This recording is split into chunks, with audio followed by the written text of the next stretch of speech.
Alright, still in Hades Moon. I'm going to talk you through two sections in this video, cram them together because this one coming up is really short right here. Pass through the green wall, and anytime you need some more pickups, it's a good idea to try and get them before you approach the altar, which triggers the next wave of enemies usually. So notice I need some shield. I'm going to run over here and get it before I'm being swarmed by enemies and being attacked.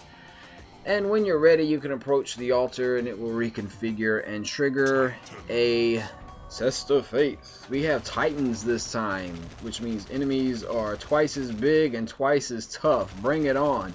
So you notice some green mages spawning this time.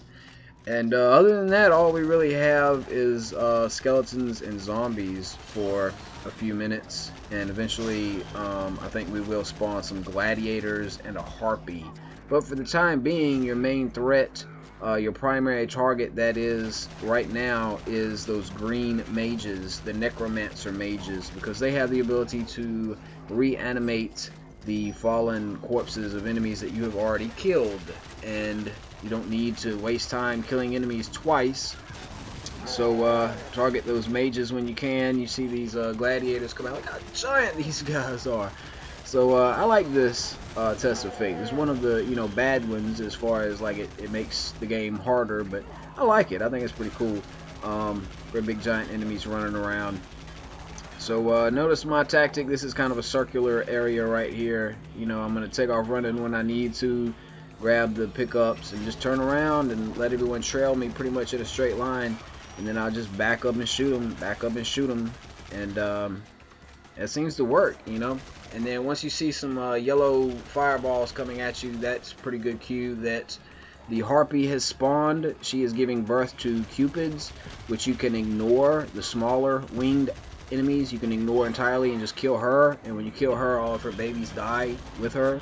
So that works out. And once you've cleared the area and the test of fate is complete, anytime a test of fate is complete, it's a good idea to look around for gold, because it will disappear. It will not just sit there forever.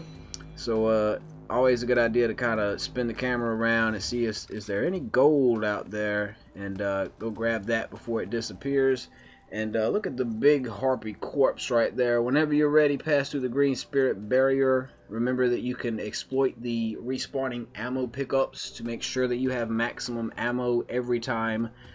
And I always do that and always recommend that.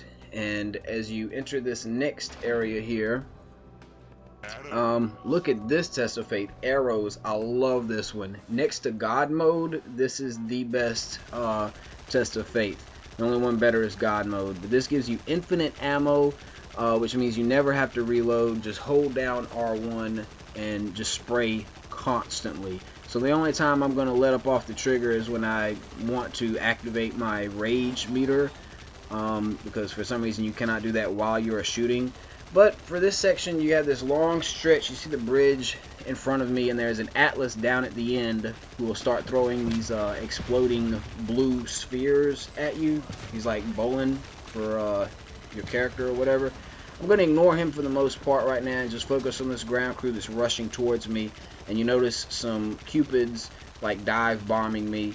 If you're playing this in co-op, it's not a bad idea for one player to go ahead and target that Atlas and target the cupids, while the other player or players watch out for the ground crew. But since I'm playing by myself, I'm just going to ignore the Atlas and make sure that I am cognizant of his bowling balls coming towards me, so that I'm kind of dodging them and staying away from them for when they explode.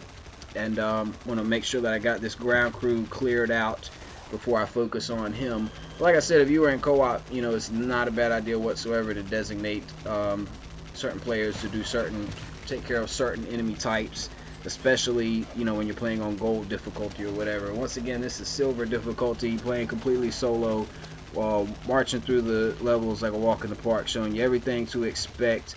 So everyone's kind of leaving me alone now because they're all dead. So I'm gonna take some shots at Atlas and kill him, and then always look for like extra cupids out there. Whenever you're ready, you can progress across this bridge and it spawns some more enemies. There's actually a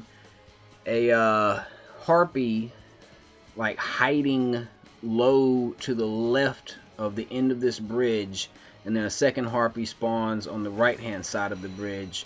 And it's a good idea to try and kill them as soon as you can, whenever you can. But like I said, as you notice, when you start getting to the end of this bridge, like a second wave of enemies comes running out, and some more gladiators, sorry, and they will get enraged when you shoot them, whatever. So taking care of them. Oh, I see some gold up there. I need to press forward and get that because I'm a goldaholic in this game. And watch out for the cupids that like dive bomb you. Try to shoot them out of the air if you can. But aside from them, like I said, the harpies spawn cupids. So if you can get to the end and find that harpy that's spawning some of them, you can kill her and eliminate part of that nuisance. However, some cupids don't die when you kill the harpies. Some cupids actually, you still have to shoot them regardless. But yeah, like I said, we happen to have the arrows test of faith, and I love that. Don't always get so lucky, but hopefully, you know, watching this, you know what to expect in this particular area. There's the harpy I was talking about, kind of hiding down below, and then her sister is gonna fly up over here to the right. You want to kill these ladies as quickly as you can. Take out any cupids that survived, especially those that like spit those really fast yellow bullet lasers at you. I don't know what that is, but I know that it sucks when it hits you and it takes away all your health. I know that much. So yeah, shoot her. She's done. Test of faith complete. Congratulations. Like I said, make sure you grab your pickups. Make sure you max out your ammo, because that's entirely free to do. And whenever you're ready, you can run across this bridge, and you'll see the next area to go. The video response will pick up from there. Thanks so much for watching. Hope you enjoyed it as much as I enjoyed playing it and making the videos. That's where you go.